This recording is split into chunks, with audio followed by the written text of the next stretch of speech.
354 pounds. That is the peak weight that I reached shortly after starting bipolar medications. My name is Tyler Adolfo. I'm 27 years old, and I have a diagnosis of bipolar type 1 with psychotic features. Now, in no way in this video, in no way, shape, or form, am I suggesting, advising, or recommending that people stop taking medications that have been recommended for them to take by their doctors and specialists, something that I am not. All I'm doing in this video is sharing my experience with taking bipolar medications, and I'll give you my thoughts and insights on why I continue to take them despite the negative impact it's had on my overall weight. So medication saved my life. I had a 6-month-long manic episode during my junior year of college. Now, prior to that episode, and even during that episode, I floated around the 165 pounds to 180 pound range, mostly in the 170s. And I was at this weight. I was stable, not mentally, but physically, definitely not mentally. I started experiencing delusions and hallucinations during my first semester of my junior year of college, and there's many consequences that came about as a result of that manic episode. Very quickly, I lost my job. I lost a lot of my friends, all my friends, and I lost my education. I got expelled by my university. Eventually, I came out of the mania, and the reason I came out of mania is because I was put into a hospitalization program, and in that hospitalization program, I capitulated, more like it, to taking an antipsychotic drug called Abilify. Abilify pulled me out of the depths of mania. It gradually restored my sanity. It actually did so rather speedily. Within weeks, I started to regain my intellectual faculties. I once again had discernment. I once again had insight. And I was now thinking about all the different things I had done during my manic episode. And this thinking was predominantly negative because I regretted the things I had said during my manic episode. I regretted the things I did during my manic episode. And there's no going back. The past is the past. You have to accept what happened. There's no way to change what has already transpired. I don't have a time travel machine.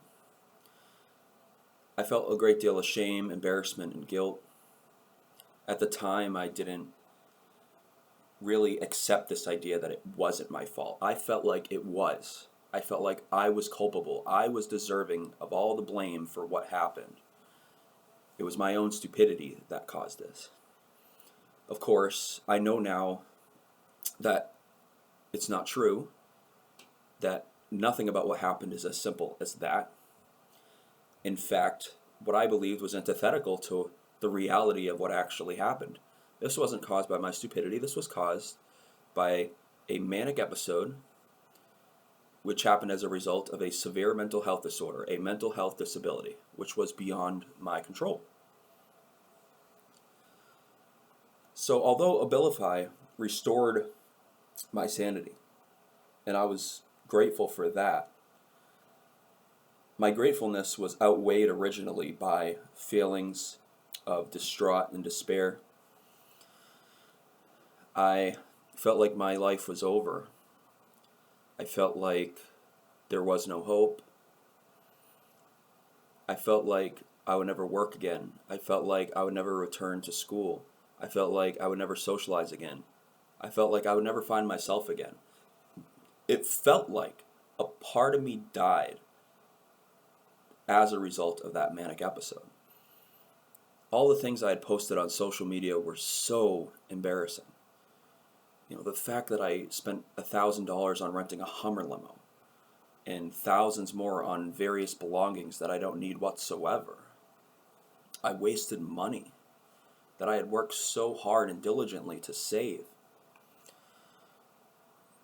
And medications didn't just help me with the mania, though. They also helped me push through this newfound depression that I was experiencing. This peak depression, levels of depression that I've never felt before. And I cannot possibly list out for you all the different medications I've been put on since this manic episode.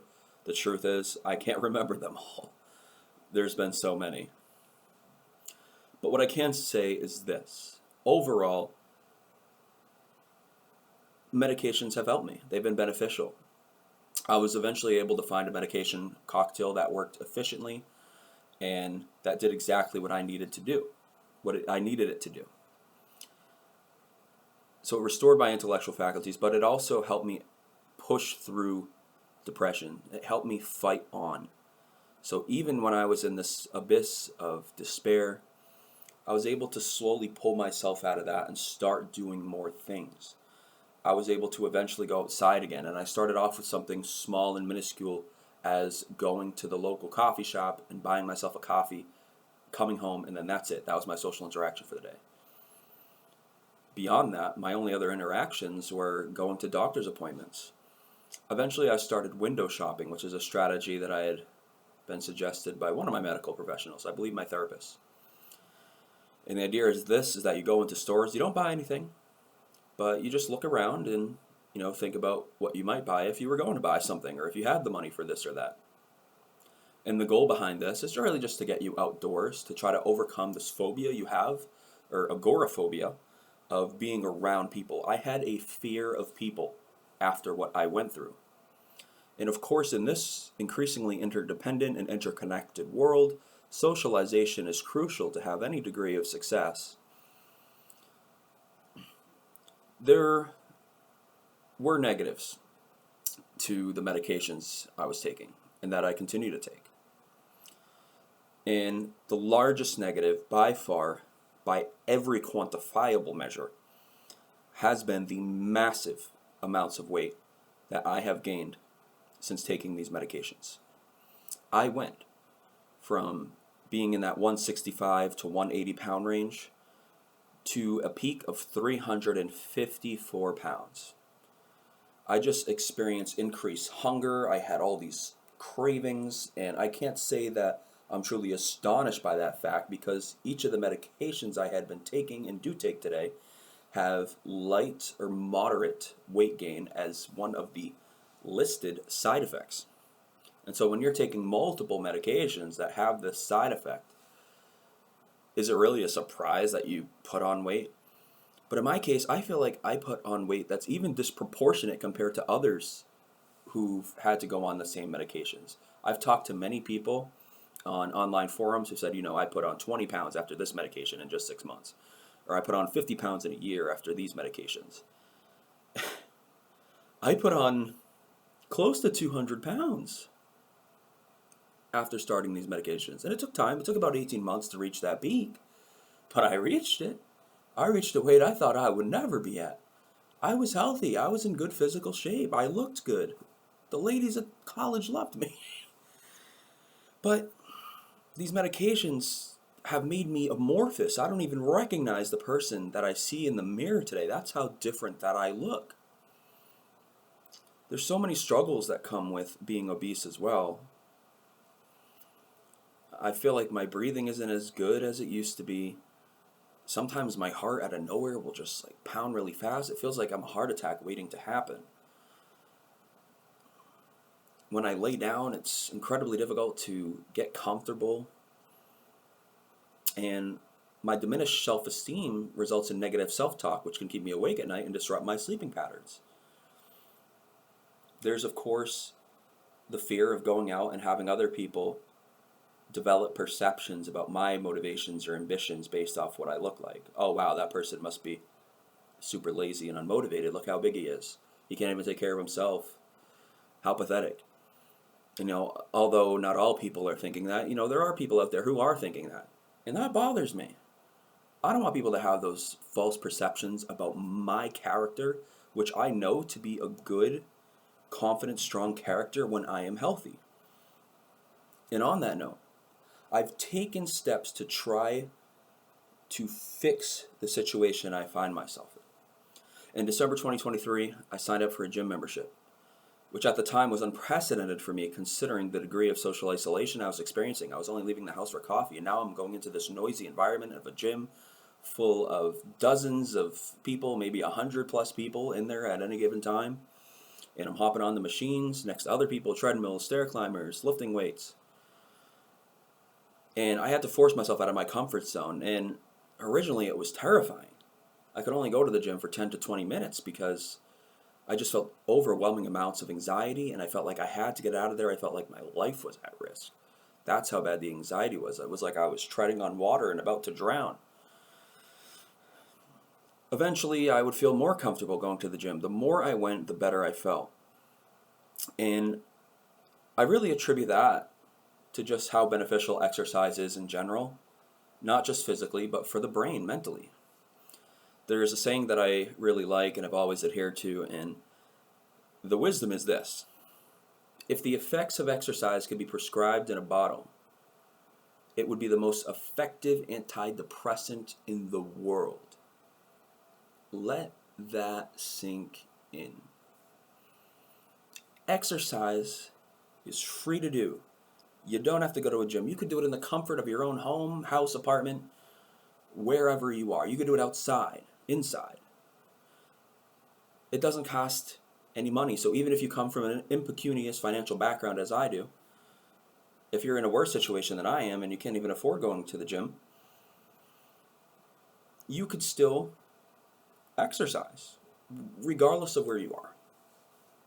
And you can reap those mental health benefits that I've reaped. So there's so much positive to derive from a consistent exercise routine.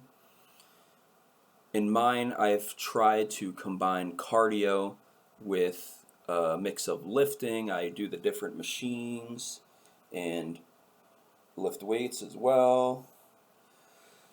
And I feel like doing both of those things has helped me. It's made me more confident, especially since I've lost weight since going. I went from 354 to 310, which I know isn't a lot. I've reached as low as 300, but I slacked off for a while and then went back to 310, and I've been stabilized at 310 for a long time. This year, my goal is to get the rest of that off. I know that I can do it if I apply myself and I fixate my focus on the task at hand, which is going to the gym, eating smaller portions, drinking lots of water so I can reduce my feelings of cravings and hunger. And the more I go to the gym, the more that I will expedite the process for me losing weight. The more that I eat less, the higher amount of weight that I will lose. Both of those things are so important. It's not just about going to the gym, it's about the kitchen. So I have made some progress, and I'm proud of that progress. But I'm not stopping here. I don't want to be obese for the rest of my life. I'm 27 years old. I want to get in good shape again. I want to have a wife someday. I want to have a family someday. I want to be successful, and in order to do that, I need to first be happy with myself. I can't be lacking the shape or definition of my high potential. I know that I look pretty good when I'm in shape. I know that for a fact. And as John Adams would say, facts are stubborn things. And I know the fact is I need to start going to the gym more. I know the fact is I have to eat smaller portions. I know the fact is I can't be so hard on myself anymore. I can't drag myself down and continue to beat myself up over something that was beyond my control. That negative self-talk is what spirals my mind and puts me in a place where I feel like I'm hopeless and that I can't achieve anything. I know that's not true though. Deep down, I know that I'm capable of doing so much more than I'm currently doing. I can go very far in this life if I just get my act together. And so, I'm making this video because I just wanted to share with you my experience, my journey of how much weight I gained as a result of taking bipolar medications. And, ultimately it was the overeating that did it, the lack of exercise that did it. But the catalyst for those two behaviors were the bipolar medications, and I know that for a fact. So thank you all for watching this video. Please hit that like button so that more people could see it. leave a comment if you have something to say. I do my best to respond to as many comments as I can. It's a little bit hard now that I have some 300 plus videos. The comments kind of flow in a little bit quicker than I can respond, so it takes me a while to respond to sometimes. But I'll try to get to your comment as quick as I can. And be sure to hit that subscribe button so that you can see more of my videos and content. I have more than 70 videos in my bipolar breakdown playlist where I talk about my experiences and journey with bipolar disorder, share my insights and tips, my advice, talk about my experiences in mania, talk about my experiences in depression, talk about how people reacted to it, how I've reacted to the challenges. And I feel like there's a lot of inspirational and informative information contained in that playlist. So please check it out. Thank you all for watching, and I hope that you all have an extraordinarily excellent day and amazing 2025. Take care, y'all.